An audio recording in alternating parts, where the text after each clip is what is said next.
Seorang anak laki-laki yang telah meninggal 12 tahun lalu tiba-tiba terbangun di atap sebuah gedung tinggi. Ia merasa seolah-olah baru saja tidur sangat lama. Pikiran pertamanya adalah bahwa mungkin sudah waktunya untuk kelas. Dalam kepanikan, ia langsung berlari ke sekolah. Ketika ia sampai di kelas, kerumunan yang duduk di sana tampak asing baginya. Tidak ada wajah yang bisa ia kenali. Ia berpikir bahwa mungkin ia telah memasuki kelas yang salah secara tidak sengaja. Kemudian guru masuk dan terkejut melihat seragam lamanya. Ini adalah seragam yang sama yang sedang populer 12 tahun lalu. Guru itu curiga bahwa anak laki-laki itu sedang bersenang-senang. Jadi dia segera mencoba memanggil keamanan. Melihat ini, anak laki-laki itu berpikir lebih baik melarikan diri. Begitu ia keluar, ia melihat kalender. Tanggalnya tertulis 2017. Ia terkejut. Bukankah ini tahun 2005? Saya telah bisa tidur seperti ini selama 12 tahun. Kenangan tentang rumah dan kepedulian terhadap saudara-saudarinya terbangun di hatinya. Ia bergegas ke rumahnya. Namun, begitu ia membuka pintu, ia melihat orang-orang asing tinggal di dalamnya. Tak seorang pun mengenali wajahnya. Melihat rumah kosong dan suasana yang berubah, napasnya menjadi lebih cepat. Pemilik baru rumah itu mengiranya pencuri.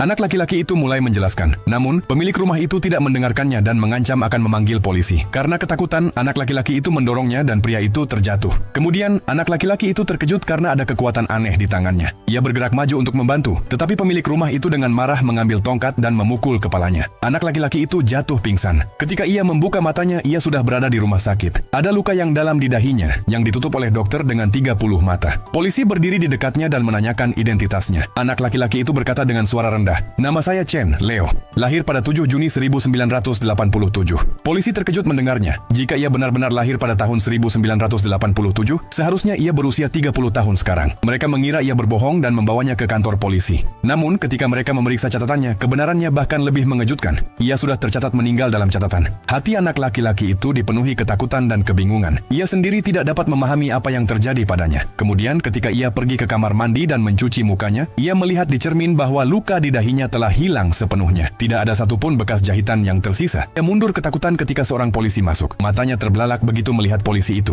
Itu adalah teman masa kecilnya yang bersamanya. Temannya telah meninggal 12 tahun yang lalu. Keduanya saling mengenal. Mereka duduk di sebuah toko dan mengobrol cukup lama. Temannya berkata pelan bahwa dalam 12 tahun ini segalanya telah berubah. Teman-teman lama sudah hilang, keluarganya pun tak lagi sama. Bahkan mantan kekasihnya telah pergi entah kemana. Lalu dengan suara penuh hati-hati temannya bertanya, "Masih ingatkah kau apa yang terjadi hari itu? Hari ketika kau menghilang?" Perlahan, bayangan samar mulai kembali ke ingatan anak laki-laki itu. Ia teringat pagi itu saat ia menjaga adik kecilnya. Di sekolah, beberapa anak nakal memukuli adiknya. Dan karena marah, ia menyerang mereka. Guru dan teman-temannya berusaha menenangkannya, lalu memperingatkan dengan tegas, jika ia berkelahi lagi, ia akan dikeluarkan dari sekolah.